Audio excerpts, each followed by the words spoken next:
The Chicago Bulls finally trade Zach LaVine. We're going to be talking about if the Chicago Bulls should have gotten more and if the Chicago Bulls are going to make some more moves at this upcoming trade deadline this Thursday. This is your host, Rico Greenhowe, and you have found yourself on another episode of Bulls Digest. And so today we are looking at this blockbuster trade that sent Zach LaVine over to the Sacramento Kings and De'Aaron Fox to his preferred destination of the San Antonio Spurs. And just did the Chicago Bulls get enough out there? And so we're going to be looking at the win, we're going to be looking at the loss, and just the overall reaction to this trade. And so before we go ahead and jump into that, wanted to remind you to go ahead and mash that subscriber button for us. It means a lot here as we try to reach our subscriber goal by the end of the NBA season out there. As you can see, about just 62.4% of you that watch are not subscribed to the channel. So make sure that you go ahead and mash that subscriber button here. So let's go ahead and jump into this trade that really I think again is a blockbuster here. As you see, the Chicago Bulls get Trey Jones, they get Zach Collins, they get Kevin Huerter, but they also get the full rights to their 2025 first round pick. We've already talked about what the Spurs are getting, but look at what the Kings get. They get Zach LaVine. They also get 3 first round picks and 3 second round picks. And so before we jump into really the win out of this, let's just look at what the Chicago Bulls gave up, and that is the player Zach LaVine. And I think that when you look at the statistics here for Zach LaVine this year, I think that, man, he's been very good this year. And I think that he certainly was an all-star this year. And when you see the fact that he's shooting 51% from the field, 44% from three, he has a real chance to be in the 50-40-90 club. He just needs to get his free throw percentage up. And so hopefully he does get that. I think that that would be another testament to just how well he has played. He's been fabulous as far as being a professional for the Chicago Bulls throughout this entire time with us. And I've loved the way that he's adjusted his game. He's actually gone out and been an effective scorer here and not have to take on, I think, high usage rate for us. He hasn't gone out there and just really sought after shots just to up his trade value. I think he's done a great job playing off of others. And I think he's been a real leader. And I like the fact that he is locked down a bit more on the defensive end, willing to take on those assignments. And so I love it. And the Kings get a contributor that, honestly speaking, I mean, I think a lot of contenders would want him. You see the 24 points, the 4.8 rebounds, and the 4.5 assists a game. And so this guy can help you get it done in a lot of ways. And I just think that, you know, if I'm reflecting a bit here on the Kings and what they are getting, I think that they're probably getting an even better version of Zach LaVine than what we had here in Chicago. And it's not a knock on Zach LaVine, but I think that he's just matured as a player. And I think that probably now, with him and DeMar DeRozan, I know that they didn't get a chance to win here in Chicago, but I think that maybe now that LaVine probably sees things maybe a little bit differently. They obviously have a different type of roster construction over there, and the Kings have really been hot as of late. I think that the Kings have really maybe got something here with Zach LaVine. We'll see what happens, but I wish him nothing but the best. And so with that being said, did the Bulls win out of this? I'm not sure that they necessarily won. They did get a win. And so let's start with, I think, the major win here. And that is that they do get their 2025 draft pick back outright. Because when you look at that, I think that that was really the main pressure of this, was getting that 2025 draft pick back, because we knew that the Bulls were in a situation that if it was like, look, they needed to tank, they needed to stay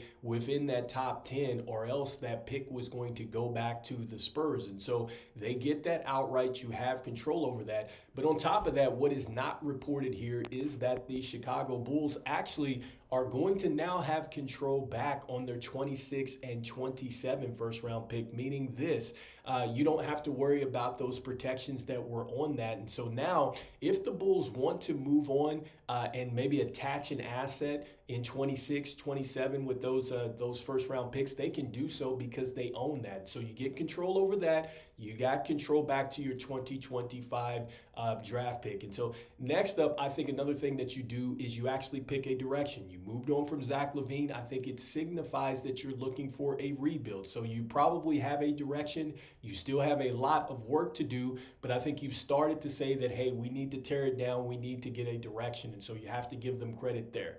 All right. And so I think the next win here, and this is probably something that is not going to be talked about a lot. And this is something that I guarantee you, it's only going to play a factor if the Bulls are going to make some more significant moves here. And it's that they have now generated a $26 million trade exemption. And so what happens now is accounting that, Herder comes over here. He's coming over on an existing DeMar DeRozan trade exemption in which we used there for that Kings deal. Then you get Trey Jones, who's coming over. I guess it's on a non-use taxpayer mid-level exemption. And so you get that. And so what is the trade exemption? The trade exemption, it allows you to acquire players without being limited by the salary cap restrictions. It's created when teams trade a player without receiving an equal salary in return. And so that is exactly what the trade exemption does for you. And so the Bulls do generate that. And so you have your pick back. You have control of your 26, you have control of your 27, and you have the trade exemption back. As far as the players that came back in this deal, I don't think that they're players that are going to be a part of your future. Make no mistake about it. I don't see that Herder's going to be a long-term piece for you. I'm not sure about Trey Jones, especially when you have Josh Giddey, Kobe White, Ayo on the team, and now Lonzo at this point. Who knows what's going to happen at the trade deadline?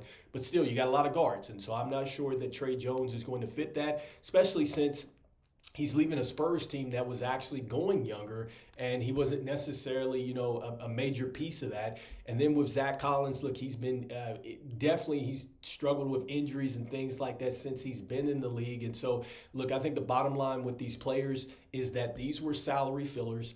And it's money that you can come off of in the next 2 years, because you have 2 years for Zach Collins at $16.7 million. You have 2 years for Herder at $16.8 million. And then you have 1 year here or expiring with Trey Jones. And so you get some expiring money, and you also get a chance to now get to where you're not tied to money, after this next season coming up. And so that's a good thing there. So you pivot a little bit there financially as a team.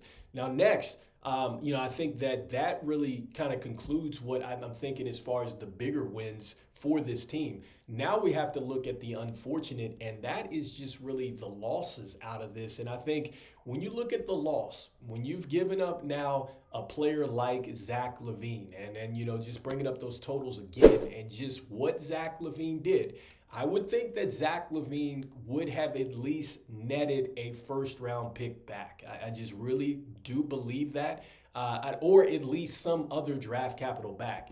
Because in this deal, the Bulls got 0 draft picks back. Like, you just got the ownership of your own, right? You got your outright ownership. I'll give you that.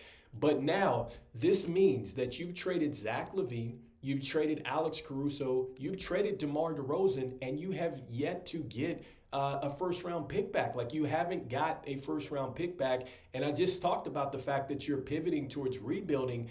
If you're going to rebuild, you need draft picks. You need as many bites at the apple as possible to find a franchise player. This is why OKC is where they are, and this is why you're going to see the Spurs end up where they are, because they've done it well throughout the draft. And so at some point, you can't just move players and just not get draft capital back. Like, you need to get some draft capital back. And oh, by the way, one of those picks that's going to the Kings is actually one of our second-round picks. And so we actually traded off a second-round pick here in this deal. So we sent out a draft pick with Zach LaVine, which is something that we did not want to do. I didn't think you would want to attach an asset, but we did it. And we did not get any draft capital back. So I think that is a major loss here when you look at the fact that these are startable players in the NBA, and players that are still, playing at a high level, and you didn't get a first-round pick back. I think that is really a clear loss for me in this particular deal. And I just think the bottom line is this. Are the Bulls going to make more moves? Yes, they have to. You can't send out 1 and take back 3. So there has to be some other moves. But if you didn't get any draft capital back for Zach LaVine, do we expect for him to get draft capital back? And I'm talking about him. I'm talking about AK in the front office. Do we expect to get some draft capital back for Vooch, who's probably maybe the next player to be moved, I would say? Are we going to get some draft capital back for Lonzo if he's the next player moved?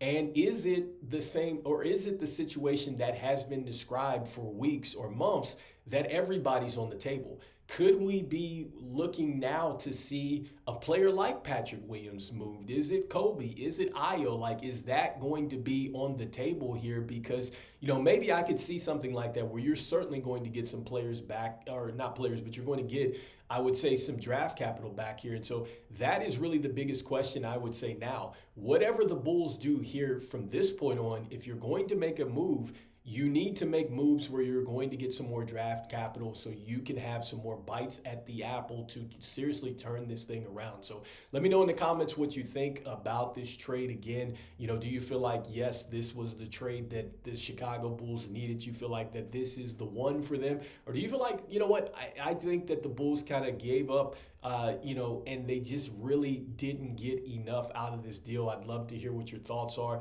And like I said before, there's not going to be a win deal where it's like, man, you just majorly win and it's just going to turn your franchise around by 20, 30, 40 games. We knew that, but I would just expect that we were going to get some more draft capital back, for one of our I think, bigger assets on the team. And I would say a good player for a lot of different teams around this league. And so anyway, let me know in the comments. And as I always say, go Bulls, and I will see you in the next one. Peace.